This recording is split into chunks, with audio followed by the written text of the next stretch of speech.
அம்புலிமாமா ராமாயணம் 43ஆம் பாகம். ராமர் லங்கா அரண்மனைக்கு அருகில் வந்து உள்ளே இருக்கும் சீதையை நினைத்து லங்கையின் மீது தாக்குதலை தொடங்குமாறு வானரர்களுக்கு உத்தரவிட்டார். போருக்கு தயாராக மரங்களையும் பாறைகளையும் கையில் ஏந்தியிருந்த வானரர்கள் ராவணன் பார்த்து கொண்டிருக்கும் போதே கூட்டமாக மதில் மேல் ஏறினார்கள். அவர்கள் மதில்களையும் நகர வாயில்களையும் அழித்தார்கள், அகழிகளை நிரப்பினர்.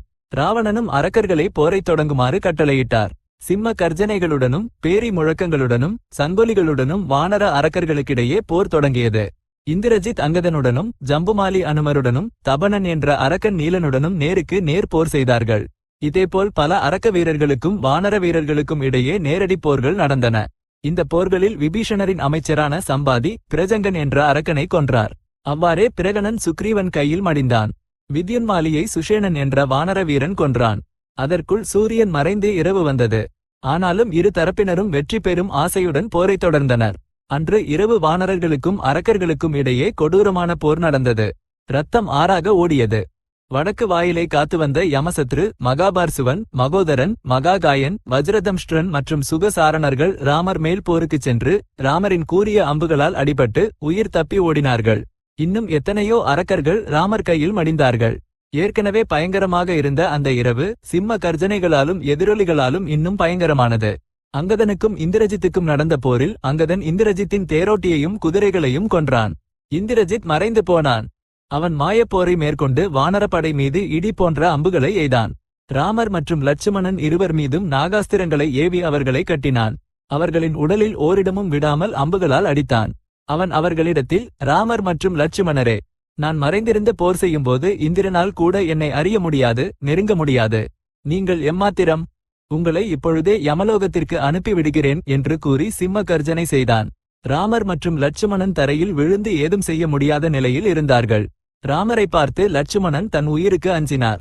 அனுமன் உள்ளிட்ட வானரர்களும் தைரியத்தை இழந்தார்கள். அவர்கள் ஆகாயம் முழுவதும் தேடியும் இந்திரஜித் தென்படவில்லை. இந்திரஜித் தான் ராமர் மற்றும் லட்சுமணன் இருவரையும் கொன்றுவிட்டதாக கருதி அவர்கள் இறந்திருப்பதை பார்க்குமாறு அரக்கர்களிடம் கூறிவிட்டு லங்கைக்கு திரும்பினான். ராமர் மற்றும் லட்சுமணனை பார்க்க சுக்ரீவனுக்கு பயமும் துக்கமும் பொங்கியது. விபீஷணர் அவரிடம் துக்கப்படாதே என்றார். போர் என்றால் இப்படித்தான் இருக்கும். ஆரம்பம் முதல் இறுதி வரை வெற்றியே கிடைக்க வேண்டும் என்றால் முடியுமா? அதிர்ஷ்டம் இருந்தால் ராமர் மற்றும் லட்சுமணனுக்கு மீண்டும் நினைவு திரும்பலாம் என்று கூறி தண்ணீரில் சுக்ரீவனின் கண்ணீரை துடைத்தார். விபீஷணர் சுக்ரீவனுக்கு தைரியம் கூறி பயந்து ஓட முயன்ற வானரர்களுக்கு உற்சாகம் அளித்து படை முழுவதும் சுற்றி வந்தார். விபீஷணரின் உற்சாக வார்த்தைகள் நன்றாக வேலை செய்தன. இந்திரஜித் நேராக ராவணனின் சபைக்கு சென்று தந்தையை வணங்கி ராமர் மற்றும் லட்சுமணனை கொன்றுவிட்டேன் என்று கூறினான். ராவணன் மிகுந்த மகிழ்ச்சியுடன் இருக்கையிலிருந்து எழுந்து மகனை கட்டியணைத்துக் கொண்டான். இந்திரஜித் போரின் முழு விவரத்தையும் கூறினான். அவனை தந்தை பாராட்டினார். அவர் சீதையை காத்து வந்த திரிசடை முதலான அரக்க பெண்களை அழைத்து, நமது இந்திரஜித் கையில் ராமர் மற்றும் லட்சுமணன் மடிந்தார்கள். சீதையின் கர்வம் அழிந்தது. அவள் இனி அனைத்து ஆபரணங்களையும் அணிந்து என்னிடம் வந்துவிடுவாள். அந்த சீதையை புஷ்பக விமானத்தில் ஏற்றி போர்க்களத்திற்கு அழைத்துச் சென்று அங்கே விழுந்து கிடக்கும் ராமர் மற்றும் லட்சுமணனை காட்டுங்கள் என்று கட்டளையிட்டார். அவர்கள் புஷ்பகம் இருந்த இடத்துக்குச் சென்று அதை எடுத்துக்கொண்டு அசோகவனத்திற்கு போய் அதில் சீதையை ஏற்றிக்கொண்டு போர்க்களத்திற்கு அழைத்துச் சென்றார்கள். அங்கே சீதைக்கு விழுந்து கிடக்கும் ராமர் மற்றும் லட்சுமணனும் அவர்களைச் சுற்றி சின்ன சத்தம் கேட்டாலும் அரக்கர்கள் வந்து விடுவார்களோ என்று பயந்து அமர்ந்திருக்கும் வானர தலைவர்களும் தெரிந்தார்கள். அவள் துக்க கடலில் மூழ்கினாள். சாமுத்திரிக லட்சணம் தெரிந்தவர்களும் ஜோதிடர்களும் தனக்கு வைதவியம் ஏற்படாது என்றார்கள். தான் புத்திரவதி ஆவேன் என்றார்கள். மகாராணி ஆவேன் என்றார்கள். தனக்கு மாவீரர் கணவராக அமைவார் என்றார்கள். பசுவின் குளம்படி அளவுள்ள இந்திரஜித் அந்த வார்த்தைகளை எல்லாம் பொய்யாக்கிவிட்டான். ராமர் மற்றும் லட்சுமணனுக்கு தெரிந்த திவ்யாஸ்திரங்கள் எல்லாம் என்னவாயினவோ. அவர்கள் தனக்காக 4 திசைகளிலும் தேட வைத்து பெரிய படையுடன் கடலையும் கடந்து லங்கையை அடைந்தது இந்திரஜித்தின் மாயைக்கு பலியாகத்தானா? 14 ஆண்டுகள் முடிந்ததும் தன் மகன் சீதை மற்றும் லட்சுமணனுடன் திரும்பி வருவான் என்று காத்திருக்கும் கோசலை என்னாவாரோ?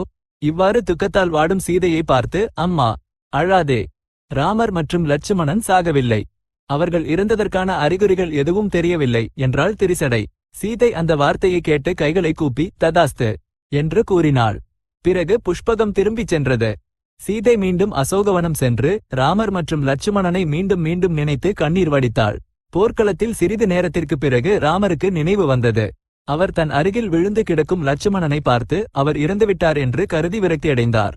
லட்சுமணனுடன் தானும் சாக வேண்டும் என்று தீர்மானித்தார். சீதை போன்ற மனைவி தேடினால் கிடைக்கலாம், லட்சுமணனை போன்ற தம்பி எங்கே கிடைப்பார்? லட்சுமணன் இல்லாமல் போர் எதற்கு, அதில் வெற்றி எதற்கு? தான் தனியாக அயோத்திக்கு திரும்பிச் சென்று சுமித்திரை முன் நிற்க முடியுமா? சாத்தியமில்லை.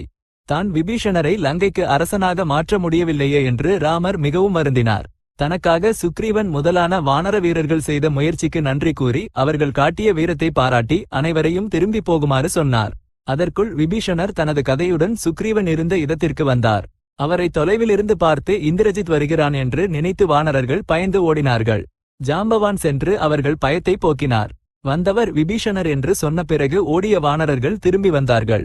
சுக்ரீவன் தன் அருகில் இருந்த மாமா சுஷேணனிடம் ராமர் மற்றும் லட்சுமணனுக்கு நினைவு வந்ததும் அவர்களை அழைத்துக் கொண்டு, சில வானர வீரர்களுடன் கிஷ்கிந்தைக்கு போ. நான் இந்த ராவணனை கொன்று சீதையை அழைத்து வருகிறேன் என்றார். சுஷேணன், முன்பு தேவாசுர போர் நடந்தபோது பல தேவர்கள் மயக்கமடைந்தார்கள், சிலர் இறந்தும் போனார்கள். அப்போது பிரகஸ்பதி மிருத சஞ்சீவனி போன்ற வித்தைகளின் உதவியுடனும் மூலிகைகளின் உதவியுடனும் அவர்களுக்கு சிகிச்சை அளித்தார். பார்க்கடல் கடைந்த இடத்தில் சந்திர துரோண மலைகள் உள்ளன. அவற்றின் மேல் தேவர்கள் சஞ்சீவகரணி விசல்லேகரணி என்ற ஓஷதிகளை வளர்த்தார்கள்.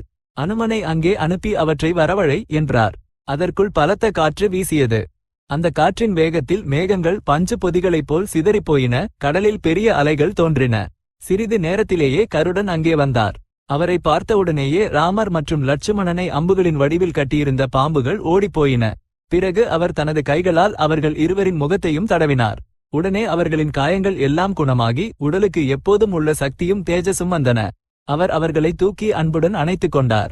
ராமர் அவரிடம், ஐயா, உங்களை பார்த்தால் எனக்கு என் தந்தையையோ தாத்தாவையோ பார்த்தது போன்ற மகிழ்ச்சி ஏற்படுகிறது. திவ்ய பூச்சிகளும் திவ்ய ஆடைகளும் ஆபரணங்களும் அணிந்திருக்கிறீர்கள். நீங்கள் யார் என்று கேட்டார். நான் உன் நண்பன், என் பெயர் கருடன். உங்களை கட்டிய பாம்புகள் கத்ருவின் பிள்ளைகள். இந்திரஜித் தனது மாயையால் அவற்றுக்கு அம்பு வடிவம் கொடுத்து உங்கள் மேலேவினான். இந்த செய்தி அறிந்து நான் இங்கே வந்தேன். நான் உனக்கு எப்படி நண்பன் என்பதை போரில் உனக்கு வெற்றி கிடைத்த பிறகு சொல்கிறேன். அரக்கர்கள் மாமாயாவிகள், ஜாக்கிரதையாக அவர்களுடன் போர் செய். உனக்கு வெற்றி கிடைக்கும் என்று கருடன் ராமரிடம் விடைபெற்றார். வானரர்களுக்கு உற்சாகம் திரும்பியது. அவர்கள் பேரிகைகளை முழங்கி சங்குகளை ஊதி சிம்ம கர்ஜனை செய்தார்கள். லங்கையில் ராவணனுக்கு அந்த ஒலி கேட்டது. ராமர் மற்றும் லட்சுமணன் இறந்து அழவேண்டிய வானரர்கள் உற்சாகத்துடன் சங்குகளை ஊதி பேரிகைகளை ஏன் முழங்குகிறார்கள் என்று கண்டறிந்து வருமாறு அவர் காவலர்களை அனுப்பினார். அவர்கள் மதில்கள் மேல் ஏறி வானரப்படையை சுற்றி பார்த்து ராவணனிடம் வந்து ராமர் மற்றும் லட்சுமணன் கட்டுகளிலிருந்து விடுபட்டு சுகமாக இருப்பதாகச் சொன்னார்கள். அதை திகைப்புடன் கேட்ட ராவணன், இந்திரஜித் ஏவிய நாகபாசங்களை விடுவிப்பது தேவர்களுக்கே சாத்தியமில்லை.